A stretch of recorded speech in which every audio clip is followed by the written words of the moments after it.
ఆత్మ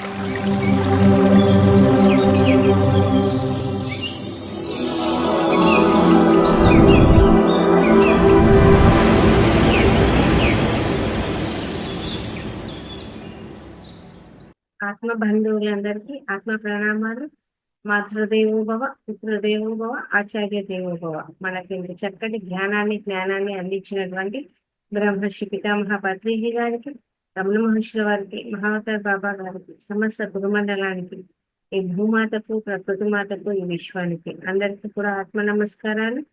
అలాగే మహావతార్ ఫౌండేషన్ ఉన్నటువంటి రంగనాథ్ సార్ గారికి ఆత్మ నమస్కారాలు. ముద్రాస్ తెలుసుకుందామండి.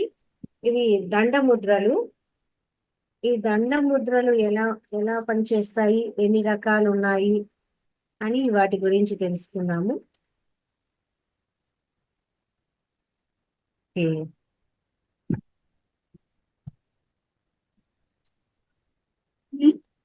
ఏదమ్మా మీరు ఇక్కడ పెట్టావు ఇట్లా నువ్వు చూసుకునేటప్పుడు పెట్టాలి, మళ్ళీ తీసి మళ్ళీ అక్కడ పెట్టుకోవాలి.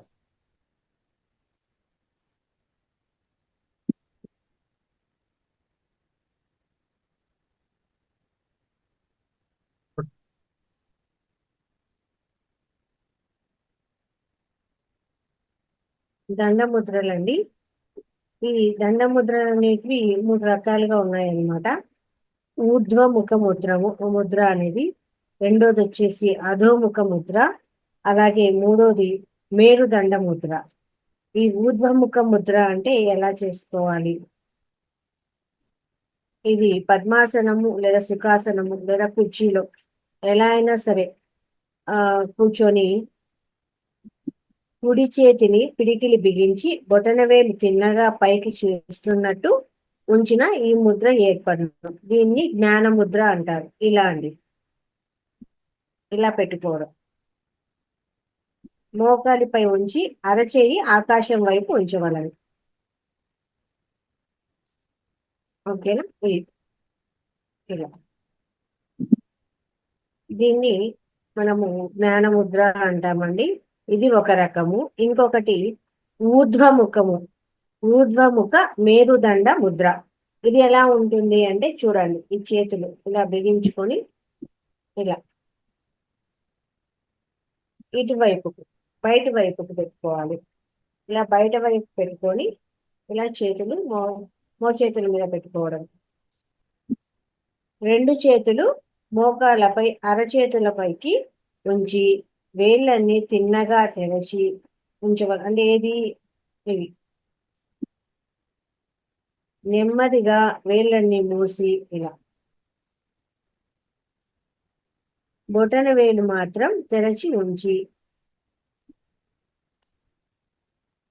ఇరుపక్కల బయటకి చూపుతూ ఉంచిన ఈ ముద్ర ఏర్పడు. దీన్ని ఊర్ధ్వముఖ మేరుదండ ముద్ర అంటారన్నమాట. ఇంకొకటి వచ్చేసి అధోముఖ మేరుదండ ముద్ర. చూడండి ఇలా. దీన్ని ఎలా చేయాలో చెప్తున్నారు.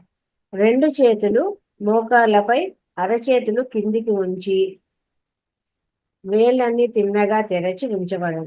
నెమ్మదిగా వేళ్ళన్ని మూసి బొటన వేలు మాత్రము తెరచి ఉంచి ఇరుపక్కల పరస్పరం చూపుతూ ఉంచిన ఈ ముద్ర ఏర్పడును. ఫస్ట్ ఇలా పెట్టుకొని నెమ్మదిగా క్లోజ్ చేసుకొని ఇలా 2 కూడా ఇలా ఒకదానికొకటి చక్కగా ఇలా పెట్టుకోవడం. ఇది అధోముఖ మేరుదండ ముద్ర అంటారండి. మూడోది మేరుదండ ముద్ర. ఇది ఎలా ఉంటుంది అంటే 2 చేతులు మోకాళ్ళపై అరచేతులు పరస్పరం ఎదురుగా అంటే ఇలా ఉంచి వేళ్ళన్ని తిన్నగా తెరచి ఉంచవాలి. నెమ్మదిగా వేళ్ళన్ని మూసి బొటన వేలు మాత్రం తెరచి పైకి చూపుతూ ఉంచిన ఈ ముద్ర ఏర్పడును. ఇలా ఇలా పెట్టుకోవాలి 2 చేతులు. ఇప్పుడు దీని యొక్క ఉపయోగాలు ఏంటో తెలుసుకుందాం. వీటిని ఎంతసేపు ఉంచాలి అంటే, ఈ ముద్రలో ప్రతి దశను 1 నిమిషం పాటు దీర్ఘ శ్వాస తీసుకుంటూ సాధన చేయవలను. 1 నిమిషమేనండి. ఓకే. దీనికి ఇతర పేర్లు ఏమున్నాయి అంటే దండ ముద్ర, శిఖమణి ముద్ర, మేరుదండ ముద్ర, పూజలలో దీన్నైతే ప్రతిమ ముద్ర అని, నారసింహ ముద్ర అని అందరు. మొదటి దశను నియామ ముద్ర అని కూడా అందరు. ప్రయోజనాలు: ఈ ముద్రను సాధన చేసిన నాడీ మండలానికి సంబంధించిన రుగ్మతలు తొలగించును. వెన్ను గట్టుపడును, అంటే వెన్నుపూస స్ట్రాంగ్ అవుతుంది. వెన్ను మరియు నడుము నొప్పులను తగ్గించును. బ్యాక్ పెయిన్ అనేది కూడా బాగా తగ్గిస్తుంది. ఈ ముద్ర సాధన చేసిన వెన్నులో కొన్ని భాగాలలో ప్రాణవాయువు నింపబడి ఆరోగ్యవంతులగురు. ఈ ముద్రను ఓంకారము జపముతో పాటు సాధన చేసిన మంచి ఫలితాలు ఉంటాయి. ఈ 3 దశలను దీర్ఘ శ్వాసనాభ్యాసముతో సాధన చేసి శ్వాసపై ధ్యాస ఉంచిన ఆ ప్రదేశంలో ప్రాణశక్తి వృద్ధి అగును. ఈ ముద్ర చేసేంతసేపు శ్వాస మీద ధ్యాస ఉంచితే అద్భుతంగా ఉంటుందంట ప్రాణశక్తి అనేది.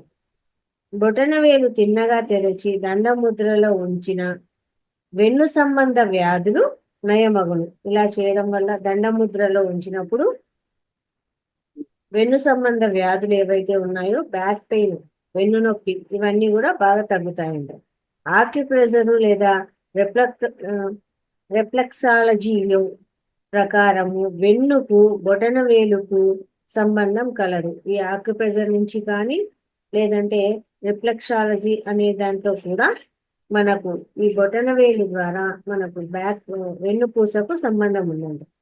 మొదటి దశ ఊర్ధ్వముఖ మేరుదండ ముద్రలో ప్రాణశక్తి ఛాతీ పై భాగంలో మెడ వద్ద నింపబడును. అంటే ఛాతీకి పై భాగంలో, ఈ భాగంలో ఉంటుందంట మొదటి ముద్ర ద్వారా. కావున ఇది సర్వికల్ సంబంధించిన రుగ్మతలకు చాలా మంచిది. సర్వికల్ ప్రాబ్లమ్స్ ఏవైనా ఉంటే వాటికి ఇది బాగా పనిచేస్తుంది. రెండో దశ అధోముఖ మేరుదండ ముద్ర. ఇది శ్వాసను ఛాతీ కింది భాగంలో, అంటే పొత్తి కడుపు వెనుక నింపి అక్కడ ప్రాణశక్తి వృద్ధి చేయను. అంటే ఛాతీకి కింది భాగంలో. ఈ ముద్ర సాధన చేసిన మూలాధార చక్రము ప్రభావితమవుతుంది. అలాగే నరాలకు శక్తినిచ్చును. కావున ఇది లుంబార్ సమస్యలకు మంచిది. అంటే కింది భాగం మూలాధార చక్రంకి ఏదైతే సమస్యలు ఉంటాయో దానికి ఈ ముద్ర బాగా పనిచేస్తుంది. ఇది అధోముఖ మేరుదండ ముద్ర. మూడో దశ మేరుదండ ముద్ర. ఈ ముద్ర సాధన చేసిన శ్వాస ఛాతీలో మధ్య భాగమున నింపబడి ఉంటుంది. అంటే ఛాతీ మధ్య భాగంలో శ్వాస అనేది అక్కడ ఉంటుందంట. ఛాతీకి మధ్యన వెన్నులో ఆ భాగంపై ప్రాణశక్తి పెరుగును. తద్వారా వెన్నులో థొరాసిక్ సంబంధ భాగాలను ప్రభావితం చేయును. శరీరంలో ఒకవైపు వెన్నునొప్పి ఉన్న, ఉదాహరణకు కుడివైపు వెన్నునొప్పి ఉంటే కుడి చేతిని ఈ ముద్రలో ఉంచవలను. ఎడమ చేతిలో ప్రాణాయామము చేయవలను. అంటే కుడి చేతిలో ముద్రను ఉంచి ఎడమ చేతిలో ప్రాణాయామం చేయవలను. లేదా ఎడమ చేతిని జ్ఞాన ముద్రలో ఉంచి దీర్ఘ శ్వాస అభ్యాసం చేయవచ్చు. ఎడమ చేతిని జ్ఞాన ముద్ర ఉంచి కుడి చేతిలో ఇలా ఈ ముద్రను పెట్టుకొని మనకి ఏ భాగంలో పెయిన్ ఉంటే ఆ భాగంలో ఇలా ముద్ర పెట్టుకోవడము. తర్వాత ఇంకో చేతిలో ఇలా జ్ఞాన ముద్ర ఇప్పుడు ఎడమ వైపు ఉంది అంటే ఎడమ చేతి పెట్టుకోవడం, జ్ఞాన ముద్ర పెట్టుకోవడం. ఇదన్నమాట మనకు దండ ముద్రలు.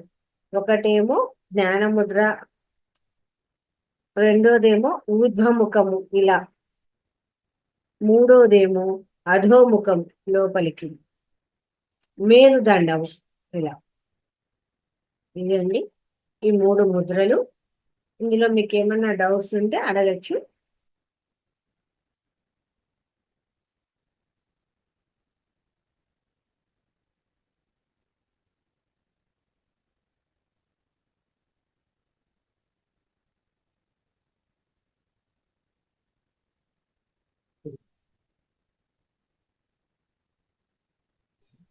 చెప్పండి. మేడం ఒకసారి మళ్ళీ దండముద్ర శిఖ ఏం ముద్రలు చెప్పారు కదా, ఆ, నియామక ముద్ర అవన్నీ ముద్ర ఒకసారి చెప్పరా ఇవి మళ్ళీ ఒకసారి.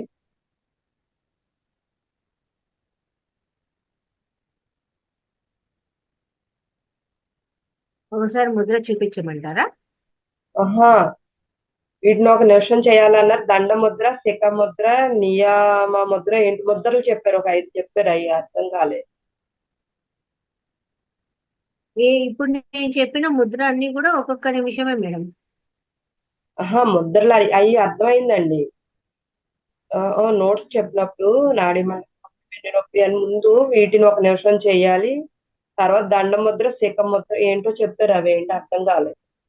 వాటికి మరో పేరు అయ్యా పేర్లు చెప్పండి ఒకసారి మళ్ళీ. శిఖామణి ముద్ర, మేరుదండ ముద్ర, దండ ముద్ర, ఇతర పేర్లు. వాటికి పేర్లు ఎక్స్ట్రా పేర్లు ఏమన్నా ఉన్నాయా అంటే దండ ముద్ర, దండముద్ర. శిఖమణి ముద్ర, మేరుదండ ఉమ్, Mudra.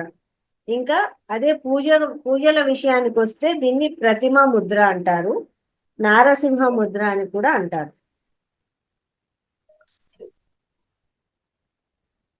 Okay madam, thank you.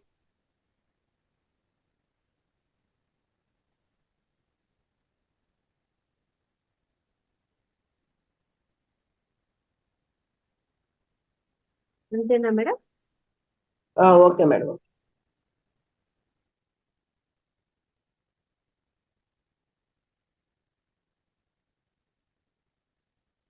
అందరికీ అర్థమయ్యాయండి ముద్రాస్?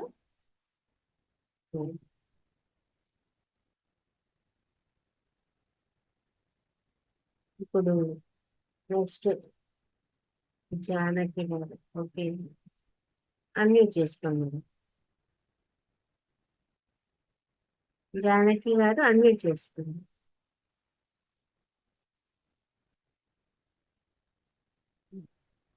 మేడం మేరుదండ ముద్ర ఒకసారి చూపించరండి. ఏంటండి? మేరుదండ ముద్ర. మేరుదండ పైకి ఇలా కనిపిస్తుందా? ఇలా రెండు చేతులు ఇలా పెట్టుకొని ఇలా తొడల మీద పెట్టుకోండి. చక్కగా ఓకే. ఇలా ఆ, సైడ్ కి పెడితే మేడం అది అధోముఖం. ఏమంటారు? అది ఒకటి ఇటువైపు ఊర్ధ్వముఖం. పెడితే లోపలి బయటి వైపుకు ఉంటే ఊర్ధ్వముఖము, లోపలి వైపు ఉంటే అధోముఖము. లోపలికి ఉంటే అధోముఖము, బయటి వైపుకు ఉంటే ఊర్ధ్వముఖము, పైకి ఉంటే మేరుదండం. పైకి ఉంటే మేరుదండం. ఇదే జ్ఞాన ముద్ర కూడానా? జ్ఞాన ముద్ర కూడా ఇదే కదా? ఒక చెయ్యి పెడితే ఆహా, ఓకే. ఒక చెయ్యి పెడితే జ్ఞాన ముద్ర. ఓకే అండి, ఓకే.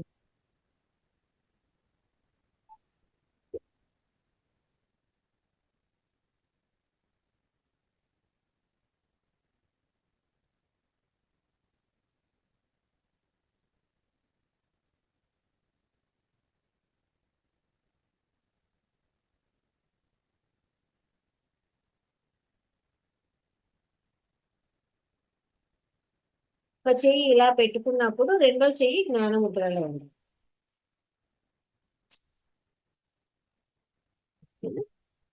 నెక్స్ట్ సమగ్ర జీవన శైలిలో మనకు ఓం ప్రకాశం సార్ గారు తీసుకుంటారండి. ఓకే, సుభాషిణి గారు అన్మ్యూట్ చేసుకున్నాం. మేడం ఏ టైం అన్నా చేయొచ్చా మేడం? ఇది టైమింగ్ ఏమన్నా ఉంటుందా? టైమింగ్ ఏం లేదండి, ఎప్పుడైనా చేసుకోవచ్చు. ఒక నిమిషం పాటు చేయమన్నారు. Okay madam, thank you.